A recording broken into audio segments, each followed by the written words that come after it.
नमस्कार, मैं एक बार फिर से हाज़िर हूँ ट्रू क्राइम अलर्ट 07 में। उम्मीद है कि आप सभी लोग अच्छे होंगे, स्वस्थ होंगे और अपने के साथ में होंगे। आज की ये वीडियो मैं स्पेशल प्रेम प्रिया को डेडिकेट करता हूँ। उन्होंने इसके लिए मुझसे स्पेशल फरमाइश की थी कि इमरजेंसी पर कुछ जानकारी दें। तो आखिरकार उस दिन ऐसा क्या हुआ था कि इंदिरा गांधी को रातों ही रात इमरजेंसी घोषित करनी पड़ी? आखिरकार क्या कारण थे? ऐसी क्या परिस्थिति बनी? वो मैं सारी जानकारी इस वीडियो के माध्यम से आपको देने की कोशिश करूंगा। दिसंबर महीना 1970 की वो रात दिल्ली की हड्डियों में कपकपी पैदा कर रही थी। राष्ट्रपति भवन के भीतर जो लावा उबल रहा था, उसने पूरे देश की राजनीति को झुलसा दिया। अचानक से खबर आई कि लोकसभा भंग हुई। वक्त से 1 साल पहले चुनाव होंगे। विपक्ष के खेमे में जैसे किसी ने बम फेंक दिया हो। सिगार के धुएं से भरे एक गुप्त कमरे में कुछ नेता जमा हुए। एक नेता ने धुएं का छल्ला छोड़ते हुए कहा, मैडम ने मास्टर स्ट्रोक खेला है। दूसरे नेता ने कड़क कर जवाब दिया, अकेले लड़ेंगे तो गाजर मूली की तरह काट दिए जाएंगे।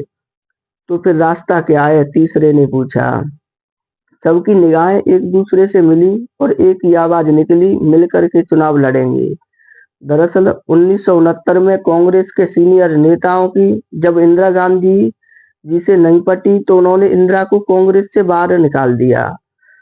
इसके साथ ही कांग्रेस में दो फाड़ हो गए। इंदिरा के समर्थन वाला खेमा खेमा कहलाया कांग्रेसार, मतलब रिवॉल्यूशनरी। वहीं पार्टी के पुराने नेतृत्व वाले गुट को नाम मिला कांग्रेस ओ, मतलब कांग्रेस ऑर्गेनाइजेशन। दोनों गुट एक दूसरे के खिलाफ चुनाव लड़े। कांग्रेस ओ का निशान था चरखा चलाती हुई महिला और इंदिरा गुट को गाय और बछड़ा का चुनाव चिन्ह मिला। लड़ाई अपने गुट को असली कांग्रेस साबित करने की थी कि मैं असली कांग्रेस हूँ। और चुनाव का ऐलान होते ही कांग्रेसों, जनसंघ और सोशलिस्ट सबने एक साथ हाथ मिला लिया। 19 दिसंबर की सुबह प्रेस कॉन्फ्रेंस का हॉल खचाखच भरा था। इंदिरा गांधी मंच पर आई, तभी एक पत्रकार ने विस्फोटक सवाल किया, मैडम पीएम, चर्चा है कि आप रायबरेली छोड़कर गुड़गांव से चुनाव लड़ेंगी। हॉल में ऐसी खामोशी छाई कि सुई गिरे तो आवाज हो जाए। इंदिरा ने सीधे जवाब दिया, नहीं। पत्रकार ने फिर से पूछा, क्या कोई खास वजह है? सपाट लहजे में जवाब आया, मैं ऐसा नहीं कर रही हूँ, बस इतना ही काफी है। 19 जनवरी 1971 विपक्ष की एक और गुप्त बैठक में सन्नाटा पसरा था। सवाल बड़ा था कि रायबरेली में इंदिरा गांधी के सामने बलि का बकरा कौन बनेगा। तभी एक नाम गूंजा, राजनारायण। क्योंकि सबको पता था कि रायबरेली में इंदिरा गांधी के सामने जो भी चुनाव लड़ेगा वो हारेगा, क्योंकि उन्हें वहां पे टक्कर देना बहुत ही मुश्किल था। एक नेता ने मेज थपथपाते हुए कहा, यही वो आदमी है जो सत्ता की नींद उड़ा सकता है। नाम था उनका राजनारायण। दूसरे ने टोकते हुए पूछा, क्या वो तैयार होंगे? वो हार से नहीं डरते, उन्हें तो बस लड़ने का जुनून चाहिए। एक आवाज आई। मुकाबला तय हो गया, राजनारायण वीएस इंदिरा गांधी। अब ये चुनाव नहीं, एक महायुद्ध बन चुका था। अगले ही दिन कोयम्बटूर के विशाल मंच पर इंदिरा गांधी गरज रही थी। जब उन्होंने राजनारायण का नाम सुना तो उनके होठों पर एक तंजिया मुस्कान तैर गई। इंदिरा ने माइक संभाला और सीधा वार किया, विपक्ष के पास कोई चेहरा नहीं है। इंदिरा ने व्यंग किया, रायबरेली में उन्होंने एक ऐसे शख्स को उतारा है जिसकी राजनीति आलोचना की बैसाखियों पर टिकी है। उन्होंने बस शोर मचाने का शौक है। वो केवल नेहरू जी के खिलाफ बोलते हैं। 7 मार्च 1971 को वोटिंग हुई। उन दिनों ईवीएम नहीं थी। बैलेट पेपर की गिनती का दौर कई दिनों तक चलता था। राजनारायण का कॉन्फिडेंस ऐसा था कि गिनती शुरू होने से पहले ही 8 मार्च को उन्होंने रायबरेली में एक विजय जुलूस निकाल दिया। राजनारायण चिल्ला रहे थे, जनता का शुक्रिया, ये लोकतंत्र की जीत है। और ये अभी तक बैलेट पेपर खुली भी नहीं थी, यानी कि अभी तक रिजल्ट आया ही नहीं था। उससे पहले ही उन्होंने अपना विजय जुलूस निकाल दिया था। क्योंकि उन्हें पूरा पक्का यकीन था कि जीत मेरी ही होगी। लेकिन 10 मार्च की सुबह जब गिनती शुरू हुई तो पासा पलट गया। कांग्रेस हार की ऐसी आंधी चली कि राज नारायण के पैरों तले जमीन खिसक गई। नतीजा आया, इंदिरा को मिले 1,83,309 वोट और राज नारायण को सिर्फ 71,499 वोट मिले। 1,10,000 से ज्यादा वोटों का फासला था। राज नारायण के लिए ये हार नहीं, एक सदमा था। वो बुदबुदाए कि ये नहीं हो सकता। जो जनता जुलूस में साथ थी उसने वोट किसे दिया। अब यहीं से उस गॉसिप ने जन्म लिया जिसने आगे चल करके इतिहास बदल दिया। रायबरेली की गलियों में जादुई स्याही की फुसफुसाहट फैल रही थी। एक समर्थक ने राज नारायण से कहा, नेताजी ये वोट का नहीं केमिकल का खेल है। राज नारायण ने चौंक कर पूछा कि क्या मतलब। समर्थक बोला, सुना है बैलेट पेपर पर जादुई स्याही लगी थी। वोटर जहां मोहर लगाता वो निशान गायब हो जाता और गिनती से पहले कांग्रेस के निशान वाली मोहर अपने अपने आप उभर जाती। राजनारायण बोले कि अगर ये सच है तो मैं इस स्याही को अदालत तक खींच करके ले जाऊंगा। यहीं से वो शक था जिसने उस ऐतिहासिक अदालती लड़ाई की नींव रखी। हार का जख्म अभी ताजा था और दिमाग में गायब होने वाली स्याही का भूत सवार था। अप्रैल 1971 की दोपहर राज नारायण इलाहाबाद के वकील रमेश श्रीवास्तव के दफ्तर में दाखिल हुए। राज नारायण ने मेज थपथपाते हुए कहा, रमेश मुझे इंदिरा को कोर्ट में घसीटना है। रमेश श्रीवास्तव ने माथे का पसीना पोंछा। होश में तो हो, सामने प्रधानमंत्री हैं। रमेश श्रीवास्तव उसके बाद में राज नारायण ने कहा, कानून की किताब में प्रधानमंत्री जैसा कोई शब्द नहीं होता रमेश, वहां सिर्फ मुजरिम होता है। अब यहाँ पे वकील साहब बोले कि ठीक है, पर ये पहाड़ हिलाने के लिए तुम्हें शांति भूषण चाहिए। वकील साहब ने मशवरा दिया।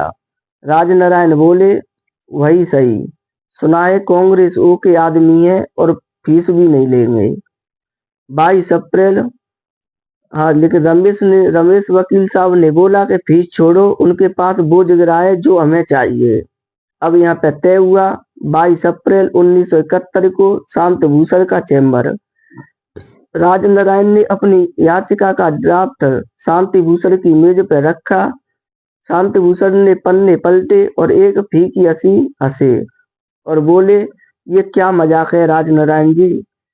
राज नारायण चौंके, क्यों क्या हुआ। शांति भूषण ने कड़क कर कहा, ये याचिका या किसी मदारी का खेल। जादुई स्याही, गायब होने वाले निशान, आप अदालत जा रहे हैं या सर्कस में जा रहे हैं।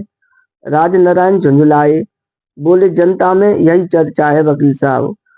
शांति भूषण ने फाइल बंद करते हुए कहा, जनता गपशप करती है लेकिन अदालत सबूत मांगती है। मैं ये केस तभी लड़ूंगा जब ये जादुई स्याही वाली बकवास हटाई जाएगी। लेकिन राज नारायण ने कुछ कहना चाहा। शांति भूषण जी ने बात काट दी, कोई लेकिन वेकिन नहीं, मुझे ये केस सीरियस बनाना है, कोई पब्लिसिटी स्टंट नहीं। यदि मंजूर है तो बताइए। राज नारायण ने बेदली से सिर हिलाया, बोले, ठीक है, जैसा आपका है। शांति भूषण ने कलम उठाई और 2 नए आरोप जोड़ दिए। वायुसेना के विमानों का इस्तेमाल, सरकारी अफसरों ने मंच बनवाना। रमेश श्रीवास्तव ने पूछा, जीत की क्या उम्मीद है भूषण साहब। शांति भूषण ने ठंडी हंसी हंसी सांस ली और बोले, 0। रमेश जी ने हैरानी से कहा, फिर भी लड़ेंगे।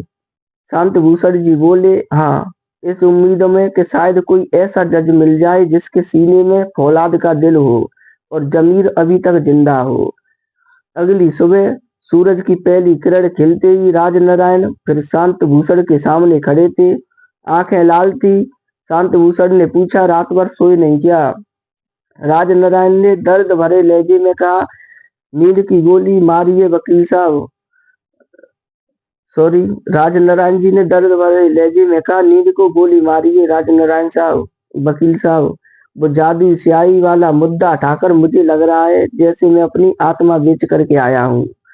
शांति भूषण जी ने बोला कि जिद मत कीजिए राज नारायण जी, राजनारायण अड़ गए, मैं पूरी रात तड़पा हूँ, उसे वापस लाइए वरना मेरा दम घुट जाएगा। अब शांतभूषण जी ने कुछ पल तक उन्हें देखा, फिर बोले ठीक है, मैं उसे फिर से जोड़ देता हूँ। राजनारायण की आंखों में चमक आई, सच में? भूषण जी ने मुस्कुराते हुए कहा कि हाँ, लेकिन केमिकल के नाम पर नहीं, हम इसे मैकेनिकल फ्रॉड में बोलेंगे। हम कहेंगे कि मोहरे इंसानों ने नहीं, मशीनों ने एक ही जगह पे स्याही लगाई। अब राजी हो? राजनारायण चहके, बिल्कुल सही, राजी हूँ। आखिरकार 258 पन्नों की एक ऐतिहासिक याचिका का ड्राफ्ट तैयार हुआ। इसमें 8 बम फिट किए गए। पहला, यशपाल कपूर, सरकारी अफसर रहते हुए चुनाव एजेंट बनना।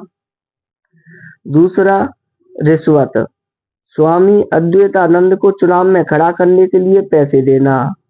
नंबर 3, वायुसेना का दुरुपयोग, एयरफोर्स के विमानों से चुनावी उड़ाने। नंबर 4, तय हुआ कि प्रशासनिक धांधली यानी कि डीएम और एसपी से मंच और लाउड स्पीकर लगवाना। नंबर 5, लालच, मतदाताओं को शराब और कंबल बांटना। नंबर 6 में तय हुआ धार्मिक भावना, गाय बछड़ा के जरिए धर्म का कार्ड खेलना। नंबर 7 पे था वाहनों का काफिला, वोटरों को लाने ले जाने के लिए सरकारी गाड़ियों का इस्तेमाल हुआ। नंबर 8 पे था चुनावी खर्च की सीमा, यानी कि चुनावी खर्च में 35,000 रुपए की लिमिट नहीं मानी गई। शांतिभूषण ने राजनारायण की आंखों में झांका और धीमी आवाज में कहा, याद रखिएगा राजनारायण जी, अगर इनमें से एक भी साबित हो गया तो प्रधानमंत्री को मुश्किल हो सकती है। राजनारायण मुस्कुराए। इतिहास के पन्ने पलटने का वक्त आ गया है वकील साहब। इलाहाबाद हाई कोर्ट में याचिका दायर हुई। गवाही, कानूनी दावपेच और 4 साल की लंबी बहस के बाद फैसला आया। 12 जून 1975 सुबह के 9:50। सफदरजंग का बंगला नंबर 1, प्रधानमंत्री आवास, नई दिल्ली। सन्नाटा इतना गहरा था कि सांसों की आवाज भी किसी धमाके जैसी लग रही थी। कमरे में रखे पीटीआई और ईएनआई के 2 टेलीप्रिंटर किसी खूंखार जानवर की तरह रह रह करके खड़खड़ा उठते और कागज उगलने लगते। पीएम इंदिरा गांधी के निजी सचिव एन के शेषन के माथे पर पसीना था। वो एक मशीन से दूसरी मशीन तक ऐसे चक्कर काट रहे थे जैसे पिंजरे में कोई बाघ बंद हो। ये खामोशी मार डालेगी, शेषन ने बुदबुदाए और घड़ी देखी। 10 बजने में 10 मिनट कम थे। तभी फोन की घंटी बजी। शेषन ने झपट्टा मारकर रिसीवर उठाया। हेलो, हाँ क्या खबर है? सर, जज साहब अभी घर से नहीं निकले हैं, दूसरी तरफ से दबी आवाज आई। शेषन ने दांत पीसते हुए रिसीवर पटक दिया। अजीब आदमी है ये सिन्हा, पत्थर का बना है या फौलाद का। अब थोड़ा सा फ्लैशबैक में चलते हैं। ये कुछ दिन पहले की बात है, तो इस पर भी थोड़ा सा नजर डालते हैं। इलाहाबाद के एक कमरे में ईपी के रसूखदार सांसद ने इलाहाबाद हाई कोर्ट के जस्टिस जगमोहन लाल सिन्हा के सामने नोटों से भरा एक सूटकेस खोला। जज साहब, ये 5 लाख की छोटी सी भेंट है, बस फैसला थोड़ा नरम रखिएगा, सांसद ने एक जहरीली सी मुस्कान के साथ कहा। लेकिन सिन्हा ने सूटकेस की तरफ देखा भी नहीं। उनकी निगाहें सांसद के चेहरे को घूर रही थीं। उन्होंने कोई जवाब नहीं दिया। सन्नाटा ऐसा कि सांसद की सिट्टी पिट्टी गुम हो गई। सांसद के साथ आए एक नेताजी ने कहा, सिन्हा साहब क्यों जिद कर रहे हैं? इस एक फैसले के बाद सुप्रीम कोर्ट की कुर्सी आपका इंतजार कर रही है। सिन्हा ने अपनी ऐनक उतारी, नफरत भरी निगाहों से उसे ऐसे देखा और उठ करके चले गए। उनसे पहले भी सिन्हा को शीशे में उतारने की कोशिश हुई थी। गृह मंत्रालय के संयुक्त सचिव प्रेम प्रकाश नैयर एक गुप्त मिशन पर देहरादून पहुंचे। मिशन था इलाहाबाद हाई कोर्ट के चीफ जस्टिस को समझाना। नैयर ने चाय की चुस्की लेते हुए धीरे से कहा, जज साहब, पीएम का विदेश दौरा तय है, मुल्क की इज्जत का सवाल है। क्या इस फैसले को कुछ समय के लिए टाला नहीं जा सकता? बस जब तक मैडम वापस ना आ जाए। कोई भी नेगेटिव खबर पूरे देश को शर्मसार कर देगी। ये सुनते ही जस्टिस सिन्हा की आंखों में अंगारे दहक उठे। उन्होंने बिना एक पल गंवाए फोन का रिसीवर उठाया और सीधे कोर्ट के रजिस्ट्रार को नंबर मिलाया। रजिस्ट्रार साहब, अभी के अभी नोटिस बोर्ड पर चढ़वा दीजिए, फैसला 12 जून को सुनाया जाएगा, हर हाल में। जस्टिस सिन्हा जानते थे कि वो पहले ही एक बड़ी रियायत दे चुके थे। 8 जून को गुजरात विधानसभा के चुनाव थे। उन्होंने जानबूझकर फैसला रोके रखा ताकि वोटर्स पर असर न पड़े, लेकिन बार बार रियायत देना ठीक नहीं था। पूरी इंटेलिजेंस ब्यूरो आईबी इस वक्त एक ही काम में लगी थी, उस फैसले की बस एक लाइन कहीं से लीक हो जाए जो जस्टिस सिन्हा देने वाले थे। दिल्ली से आए जासूस इलाहाबाद की गलियों में धूल छान रहे थे। उनका एकमात्र निशाना था जज साहब का स्टेनोग्राफर नेगीराम निगम। जासूसों ने नेगीराम को घेरा, पहले लालच दिया, फिर ऊपर का डर दिखाया और आखिर में धमकियां भी दी। निगम भी लेकिन उसी फौलाद का बना था जिससे उसके साहब जस्टिस जगमोहन लाल सिन्हा बने थे। 11 जून की रात फैसला टाइप हो चुका था। जस्टिस सिन्हा ने स्टेनो की आंखों में देखा और एक इशारा किया। अगली सुबह जब खुफिया विभाग के लोग आखिरी कोशिश करने स्टेनोग्राफ के घर पहुंचे तो उनके पैरों तले जमीन खिसक गई। घर पर ताला लटका था। निगम और उनकी पत्नी गायब थे। ये देख करके इंटेलिजेंस के अफसर सिर पकड़ कर रह गए। फैसला जस्टिस सिन्हा की जेब में था और टाइप करने वाला परिंदा पिंजरा तोड़ करके उड़ चुका था। अब जो कुछ भी होना था वो सीधे अदालत के कमरा नंबर 24 में होना था। अब दोबारा लौटते हैं 12 जून 1975 की सुबह 10 बजे। इलाहाबाद हाई कोर्ट का कमरा नंबर 24। भीड़ ऐसी कि तिल रखने की जगह नहीं थी। आखिरकार प्रधानमंत्री के खिलाफ लगी याचिका पर फैसला आना था। खुफिया विभाग के अफसर सादी वर्दी में इधर उधर डोल रहे थे। उनकी सारी कोशिशें नाकाम हो चुकी थीं। 55 साल के दुबले पतले जस्टिस सिन्हा अपनी कुर्सी पर बैठे। पेशकार ने गला साफ किया और गर्ज कर कहा, खामोश, जब फैसला सुनाया जाएगा कोई ताली नहीं बजाएगा। सिन्हा ने 258 पन्नों की फाइल खोली। उनकी आवाज सपाट थी जैसे कोई मशीन बोल रही हो। जस्टिस सिन्हा ने फैसला पढ़ना शुरू किया। तमाम सबूतों और गवाहों को मद्देनजर ये साबित होता है कि श्रीमती गांधी ने चुनाव प्रचार में सरकारी मशीनरी का इस्तेमाल किया था। जस्टिस सिन्हा के ये शब्द सुनकर कोर्ट रूम में सन्नाटा एक सेकंड के लिए ठहरा और फिर शोर का समंदर उमड़ पड़ा। जस्टिस सिन्हा ने इंदिरा गांधी को उस चुनाव में 2 भ्रष्ट आचरणों का दोषी माना था। उसमें से एक था प्रधानमंत्री सचिवालय में officer on special duty Yashpal Kapoor का उपयोग चुनाव में अपनी संभावनाओं को बेहतर बनाने के लिए किया गया था। सिन्हा ने कहा, भले ही कपूर ने मिसेज गांधी के लिए चुनाव प्रचार 7 जनवरी को शुरू किया, इस्तीफा लेकिन 13 जनवरी को दिया, लेकिन वो सरकारी सेवा में 25 जनवरी तक बने हुए थे। मिसेज गांधी ने उसी दिन अपने आप को एक उम्मीदवार मान लिया था जब 29 दिसंबर 1970 को उन्होंने नई दिल्ली में एक प्रेस कॉन्फ्रेंस को संबोधित किया था और चुनाव में उतरने की घोषणा की थी। दिल्ली में सुबह 10:20 यूएनआई की मशीन पर एक घंटी बजी। सेशन ने झपट कर कागज फाड़ा। मोटे अक्षरों में छपा था, इंदिरा गांधी अनसीटेड, यानी कि मिसेज गांधी अपदस्थ। सेशन बदबहास होकर के गलियारे में भागे। सामने पायलट की वर्दी, सफेद वर्दी में राजीव गांधी आ रहे थे। सेशन ने कांपते हुए हाथों से कागज उनकी तरफ बढ़ाया। राजीव ने पढ़ा और तेजी से अपनी माँ की कमरे की ओर मुड़ गए। मम्मी, उन्होंने आपको डिस्क्वालीफाई कर दिया है।